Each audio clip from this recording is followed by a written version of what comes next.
ಸಾಹೇಬ್ರ ಜೊತೆ ದೆಹಲಿಗೆ ಹೋಗಿದ್ವಿ. ದೆಹಲಿಯಲ್ಲಿ ಈಗ ಸಾಹೇಬ್ರದ್ದು ಯಾವತ್ತು ಪ್ರಮಾಣ ವಚನ ಸ್ವೀಕಾರ, ಯಾವಾಗ ಗವರ್ನರ್ಗೆ ಹೋಗಿ ಮೀಟ್ ಮಾಡೋದು, ಭೇಟಿ ಆಗತ್ತದೆಲ್ಲ ಚರ್ಚೆಗಳು ಇವತ್ತಾಗಿತ್ತು. ಅದಕ್ಕೆ ಸಾಹೇಬ್ರ ಜೊತೆಗೆ ದೆಹಲಿಗೆ ಹೋಗಿ ದೆಹಲಿಯಿಂದ ಇವತ್ತು ಅವ್ರು ವಾಪಸ್ ಬಂದ್ರೆ ನಾಳೆ ಶಾಸಕಾಂಗ ಸಭೆನ ಕೂಡ ಕರೆಯಲಾಗಿದೆ 4 ಗಂಟೆಗೆ. ಶಾಸಕಾಂಗ ಸಭೆಯಲ್ಲಿ ಸಾಹೇಬ್ರನ್ನ ಇವತ್ತು ಶಾಸಕಾಂಗ ಪಕ್ಷದ ನಾಯಕರಾಗಿ ಆಯ್ಕೆ ಮಾಡಿ ಅದಾದ ನಂತರ ಏನು ಪ್ರಕ್ರಿಯೆ ಇರುತ್ತೋ ಕ್ಯಾಬಿನೆಟ್ ಫಾರ್ಮೇಶನ್ ಎಲ್ಲ ನಡಿಬೇಕಾಗುತ್ತೆ. ಅದನ್ನ ಯಾವ ರೀತಿಯಲ್ಲಿ ಹಂತ ಹಂತವಾಗೋ ಅಥವಾ ಒಂದೇ ಸಮಯದಲ್ಲ ಮಾಡ್ತಾರೆ ಅದನ್ನ ತಗೊಂಡು ಮಾಡೋ ಪ್ರಕ್ರಿಯೆ ಶುರು ಆಗುತ್ತೆ. ಅದೆಲ್ಲ ಸಂಪೂರ್ಣವಾಗಿ ಹೈಕಮಾಂಡ್ ಬಿಟ್ಟಂತ ವಿಷಯ. ಅವರೆಲ್ಲ ಏನ್ ತೀರ್ಪು ಕೊಟ್ಟು ಏನ್ ಮಾಡ್ತಾರೋ ಅದನ್ನ ಪಕ್ಷ ಏನ್ ಜವಾಬ್ದಾರಿ ಕೊಡ್ತೋ ಆ ಪಕ್ಷನ ಜವಾಬ್ದಾರಿನ ಮಾಡಕ್ಕೆ ತಯಾರಾಗಿದ್ದೀನಿ.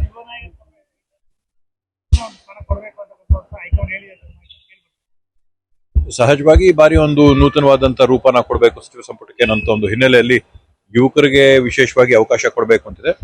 ಆದ್ರೆ ಅದೆಲ್ಲವಕ್ಕೂ ಕೂಡ ಹೈಕಮಾಂಡ್ ಏನ್ ತೀರ್ಮಾನ ಮಾಡುತ್ತೆ, ಹೈಕಮಾಂಡ್ ಏನ್ ತೀರ್ಪು ಕೊಡುತ್ತೆ, ಇವತ್ತೇನು ನಮ್ಮ ಭಾವಿ ಮುಖ್ಯಮಂತ್ರಿಗಳು ಏನ್ ತೀರ್ಮಾನ ಮಾಡ್ತಾರೆ ಅದರ ಆಧಾರದ ಮೇಲೆ ಅವ್ರು ಯಾರ್ಯಾರಿಗೆ ಅವಕಾಶ ಕೊಡ್ತಾರೋ ಅದಕ್ಕೆ ಯಾವ ಜವಾಬ್ದಾರಿ ಕೊಡ್ತಾರೋ ಮಾಡಕ್ ತಯಾರಾಗಿದ್ದೀವಿ.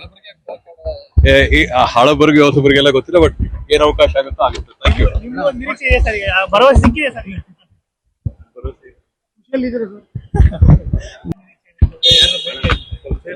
ಸಾಹೇಬ್ರ ಜೊತೆ ದೆಹಲಿಗೆ ಹೋಗಿದ್ವಿ.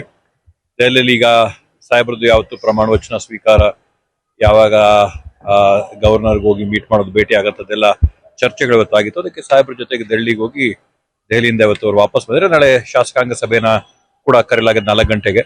ಶಾಸಕಾಂಗ ಸಭೆಯಲ್ಲಿ ಸಾಹೇಬ್ರನ್ನ ಇವತ್ತು ಶಾಸಕಾಂಗ ಪಕ್ಷದ ನಾಯಕರಾಗಿ ಆಯ್ಕೆ ಮಾಡಿ ಅದಾದ ನಂತರ ಏನು ಪ್ರಕ್ರಿಯೆ ಇರುತ್ತೋ ಕ್ಯಾಬಿನೆಟ್ ಫಾರ್ಮೇಶನ್ ಎಲ್ಲ ನಡಿಬೇಕಾಗುತ್ತೆ. ಅದನ್ನ ಯಾವ ರೀತಿಯಲ್ಲಿ ಹಂತ ಹಂತವಾಗೋ ಅಥವಾ ಒಂದೇ ಸಮಯದಲ್ಲ ಮಾಡ್ತಾರೆ ಅದನ್ನ ತಗೊಂಡು ಮಾಡೋ ಪ್ರಕ್ರಿಯೆ ಶುರು ಆಗುತ್ತೆ. ಅದೆಲ್ಲ ಸಂಪೂರ್ಣವಾಗಿ ಹೈಕಮಾಂಡ್ ಬಿಟ್ಟಂತ ವಿಷಯ. ಅವರೆಲ್ಲ ಏನ್ ತೀರ್ಪು ಕೊಟ್ಟು ಏನ್ ಮಾಡ್ತಾರೋ ಅದನ್ನ ಪಕ್ಷ ಏನ್ ಜವಾಬ್ದಾರಿ ಕೊಡ್ತೋ ಆ ಪಕ್ಷನ ಜವಾಬ್ದಾರಿನ ಮಾಡಕ್ಕೆ ತಯಾರಾಗಿದ್ದೀನಿ.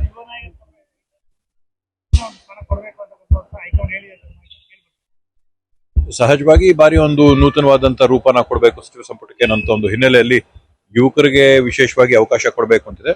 ಆದ್ರೆ ಅದೆಲ್ಲವಕ್ಕೂ ಕೂಡ ಹೈಕಮಾಂಡ್ ಏನ್ ತೀರ್ಮಾನ ಮಾಡುತ್ತೆ, ಹೈಕಮಾಂಡ್ ಏನ್ ತೀರ್ಪು ಕೊಡುತ್ತೆ, ಇವತ್ತೇನು ನಮ್ಮ ಭಾವಿ ಮುಖ್ಯಮಂತ್ರಿಗಳು ಏನ್ ತೀರ್ಮಾನ ಮಾಡ್ತಾರೆ ಅದರ ಆಧಾರದ ಮೇಲೆ ಅವ್ರು ಯಾರ್ಯಾರಿಗೆ ಅವಕಾಶ ಕೊಡ್ತಾರೋ ಅದಕ್ಕೆ ಯಾವ ಜವಾಬ್ದಾರಿ ಕೊಡ್ತಾರೋ ಮಾಡಕ್ ತಯಾರಾಗಿದ್ದೀವಿ.